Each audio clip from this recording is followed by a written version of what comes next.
Warning to all parents. Naay 8 ka butang nga dapat makatunan sa imong anak. Nindot jud ang number 8. Number 1. Ayaw ihatag sa imong anak ang tanan niyang gipangayo para makakatun siya nga dili tanan gusto niya makuha niya. Number 2. Ayaw katawa kung naay bati nga gibuhat imong anak kay para ma-realize niya nga sayop ang bati nga binuhatan.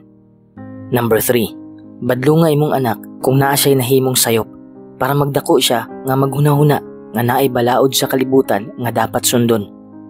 Number 4. Tudloy imong anak kung unsaon paglimpyo iyang kalat para magdako siya nga responsable.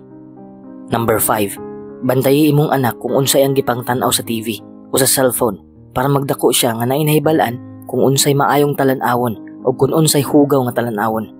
Number 6. Kung mangayo imong anak og kwarta, ayaw sigig hatag para makakatun siya nga dili sayon makuha ang kwarta.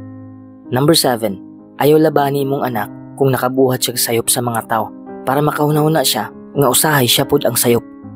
Number 8. Dala imong anak sa simbahan para makakatun siya nga naay Dios nga angay simbahon.